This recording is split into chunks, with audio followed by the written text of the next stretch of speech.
एक समय की बात है, एक छोटे से गांव में, जो एक विशाल जंगल के किनारे पर बसा हुआ था, वहां एक छोटा लड़का रहता था जिसका नाम टिम्मी था। टिम्मी अपनी जिज्ञासु स्वभाव और रोमांच से भरे हुए दिल के लिए जाना जाता था। एक धूप भरी दोपहर, जब वह जंगल में घूम रहा था, उसने एक पुराने घिसे पिटे रास्ते को देखा जिसे उसने पहले कभी नहीं देखा था।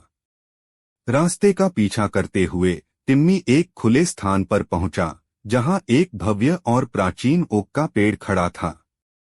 पेड़ के आधार पर उसने एक छोटा दरवाजा देखा।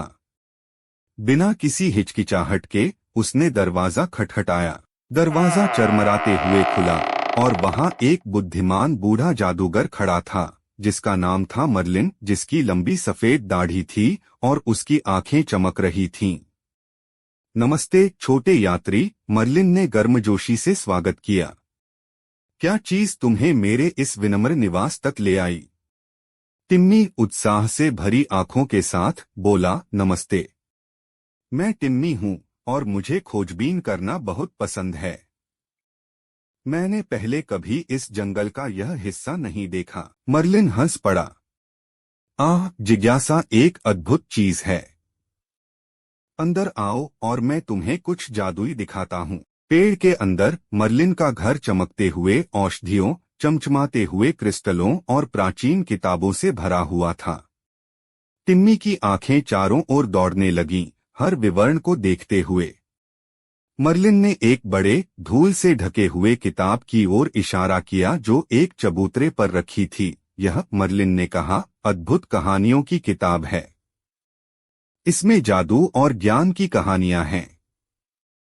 क्या तुम एक कहानी को जीवन में आते देखना चाहोगे? टिम्मी ने उत्साह से सिर हिलाया। मर्लिन ने किताब खोली और धीरे धीरे मंत्रोच्चारण करना शुरू किया। अचानक कमरा रोशनी से भर गया और वे एक जीवंत, मंत्रमुग्ध भूमि में पहुंच गए। फूल चमकीले रंगों से जगमगा रहे थे और हवा में जादू की मीठी खुशबू थी। इस जादुई भूमि में उन्हें एक बोलने वाली गिलहरी मिली जिसका नाम नट्टी था, जिसे अपनी खोई हुई एकोर्न का भंडार ढूंढने में मदद की जरूरत थी।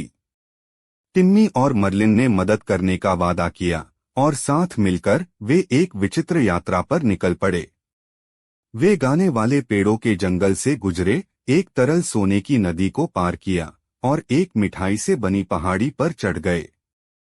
रास्ते में मर्लिन ने टिम्मी को सरल जादू सिखाया, जैसे कि एक स्पर्श से फूल खिलाना और जुगनुओं को पैटर्न में नाचने के लिए प्रेरित करना। एक श्रृंखला की जादुई यात्राओं के बाद उन्होंने अंततः नट्टी का एकोर्न भंडार एक गुफा में पाया, जिसकी रक्षा एक मित्रवत ड्रैगन स्पार्क कर रहा था। स्पार्क ने एकोर्न को खजाना समझकर अपने पास रख लिया था और नट्टी के लिए उनके महत्व को समझने के बाद उसने खुशी खुशी उन्हें वापस कर दिया। आभारी नट्टी ने उन्हें एक जादुई एकोर्न उपहार स्वरूप दिया। मर्लिन ने उसे स्वीकार किया और टिम्मी को दे दिया। यह एकोर्न तुम्हें हमारे साहसिक कार्य की याद दिलाएगा और तुम्हारे भीतर की जादू की ताकत को भी। अपने हाथ के इशारे से मर्लिन ने उन्हें वापस अपने घर, ओक के पेड़ के अंदर ले आया। साहसिक कार्य समाप्त हो गया था, लेकिन टिम्मी का दिल खुशी और आश्चर्य से भरा हुआ था। धन्यवाद मर्लिन, टिम्मी ने कहा। यह मेरे जीवन का सबसे जादुई दिन रहा। मर्लिन मुस्कुराया। याद रखना टिम्मी, जादू तुम्हारे चारों ओर है। तुम्हें बस विश्वास करना होगा और अपनी जिज्ञासा को तुम्हारा मार्गदर्शन करने देना होगा। टिम्मी ओक के पेड़ से बाहर निकला, अपनी जेब में जादुई एकोर्न के साथ और दिल में ढेर सारी यादों के साथ। जब वह अपने गांव की ओर चला तो उसे पता था कि वह कभी भी उस बुद्धिमान जादूगर और उनके साथ बिताए गए जादुई साहसिक कार्य को नहीं भूलेगा। और उस दिन से टिम्मी ने दुनिया की खोज और भी अधिक जिज्ञासा और आश्चर्य से की, हमेशा अगली जादुई यात्रा की तलाश में।